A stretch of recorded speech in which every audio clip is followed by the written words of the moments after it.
Hello guys, welcome to part 6 of True SMC from A to Z 2026 edition, and in today's video we will be learning how to identify high probability POIs. And so without further ado, then let's dive in. Okay, so in True SMC, a POI can either be a valid order flow or a valid order block. We do not consider breaker blocks, mitigation blocks, or those other area of interest like fair value gaps, liquidity voids, vacuum blocks as POIs. We don't do those. We just do order blocks and order flows. And between a swing point low and a swing point high, or within a trading range, there can only be a minimum of one POI and a maximum of two POIs. The two POIs I'm talking about, it is the decisional POI, of which it can be the decisional order block or the decisional order flow, and the extreme order block or the extreme order flow. Those two POIs.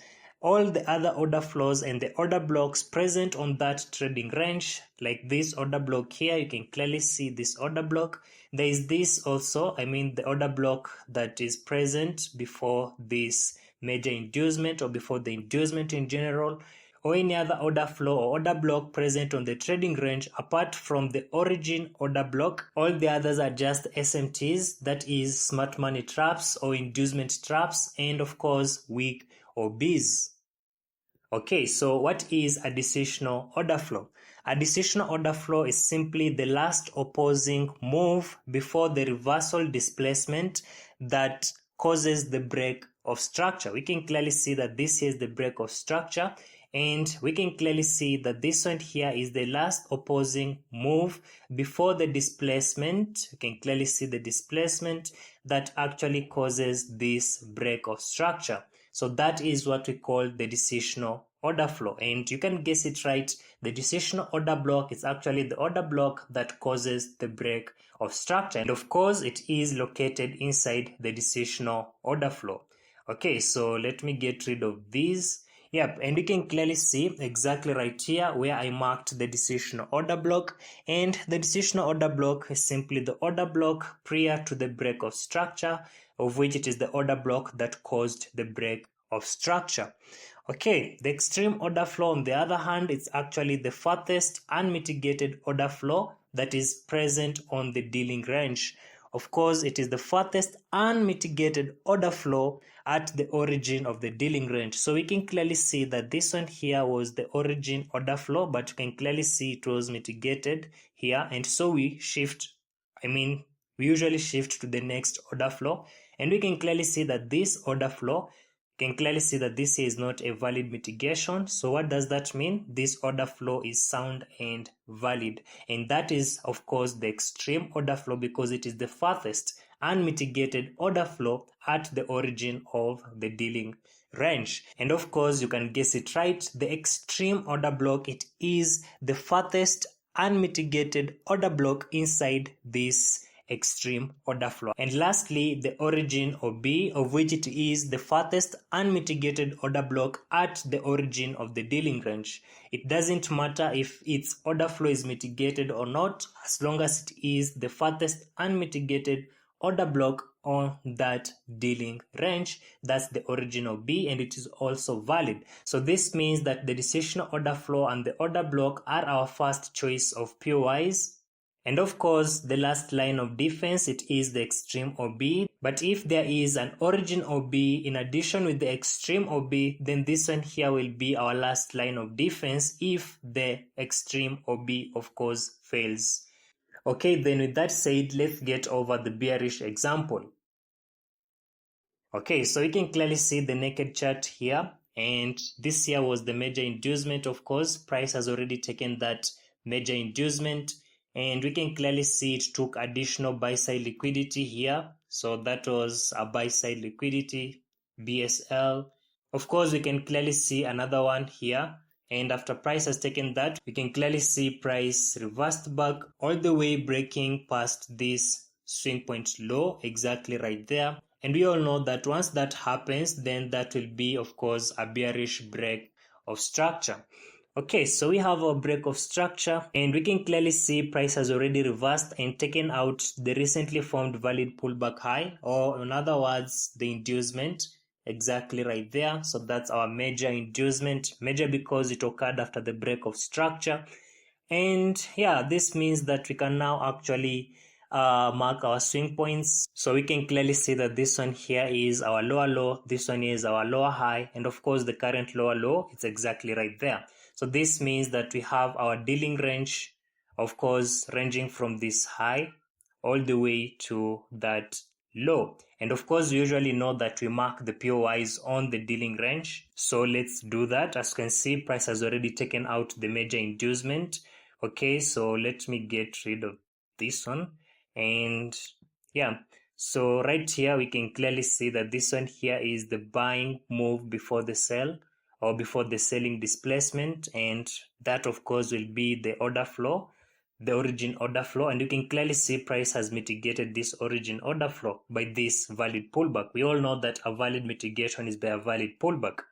Then order flow that follows is of course this one here, and you can clearly see that this order flow is valid. Why am I calling this order flow valid?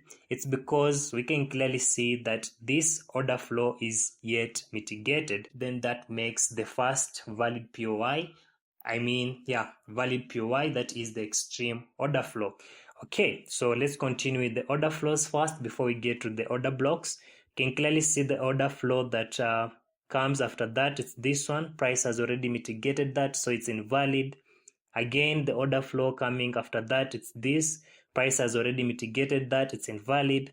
Again, we can clearly see this other order flow, like this here is now a valid order flow. Why am I calling this one here a valid order flow? We can clearly see it's not mitigated, and of course we can clearly see that it is the decisional order flow. So this means that this here is our second POI, the decisional POI, in this case an order flow. So we can clearly see price has mitigated that and it's giving that reversal. Okay, so we can clearly see what I said about a decisional order flow. I said that it is the opposing move before that reversal displacement that proceeds towards the break of structure. We can clearly see exactly right there. So this means that this one here is our decisional order flow. And since this one here is the farthest unmitigated order flow at the origin of the dealing range, then this makes the extreme order flow. Okay, so we have our order flows, valid order flows. So now it's time to mark the valid order blocks.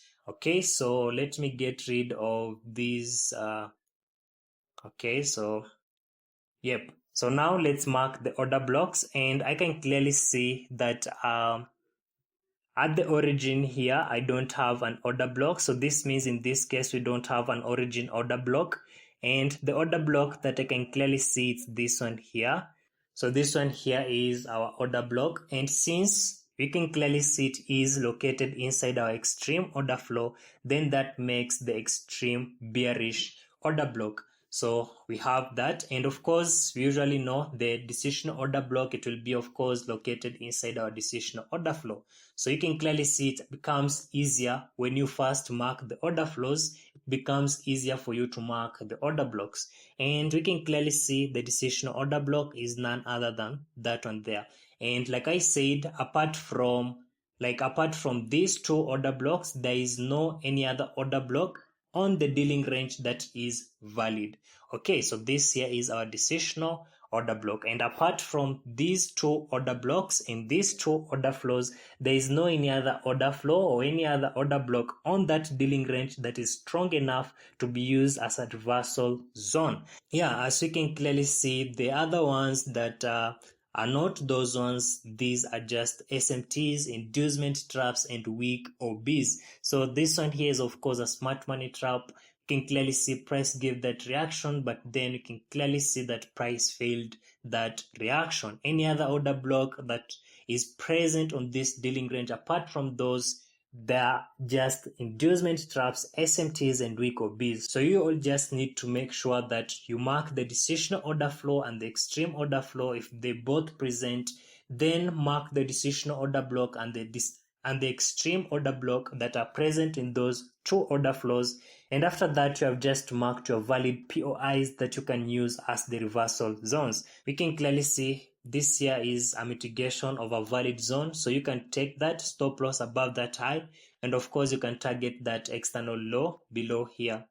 Yeah, and that will be a good trade, but keep note that this also can fail. Yes, we can clearly see a good reversal pattern from here, but this doesn't mean that this decision order block cannot fail, as this one here is the most sensitive order block that is present on any dealing range. So this means that price can actually fail this. After all, this is just the equilibrium, so price can decide to go up for more buy side liquidity before getting that enough momentum towards the external liquidity. So just know that if the decision order block fails, then just know that your next entry will be from the extreme order flow, or even better, the extreme order block. Okay, so if I am to run price here, we can clearly see that, okay, so exactly right there, price is heading higher. Let me make it a bit fast. Can clearly see that, okay, so you can clearly see we are stopped out, and exactly right here price came, mitigated this extreme order flow, and we can clearly see that reversal. You can clearly see price didn't mitigated the extreme order block. So if you see such a good reaction from the order flow, just know that you can actually take, just know that price may continue all the way towards the external liquidity, and you may be there waiting for price to mitigate the extreme OB and miss this beautiful entry. So once you have seen such a good reaction from this area, of course take your sell and of course target that external liquidity. And yeah, if I am to run this price, probably this will be a winner. So let's see. Okay, so you can clearly see price prints that order flow, and eventually price manages to the extreme, and price manages to the external liquidity. Okay guys, so this is what I wanted to share. On the previous video, we were marking these order blocks and order flows, those that are unmitigated, but I didn't mention about the decisional and extreme POIs, but I didn't mention of which of those unmitigated ones we will be using as tradable zones. And in this video, we have now learned from those order blocks that we have marked, from those order flows that we have marked, which order flows, which order blocks will we be using as the tradable zones or the reversal zones. Okay guys, let me not make the video long. I will end it here, and I know you learned something, so do me a favor, drop a like, and I will see you in the next video.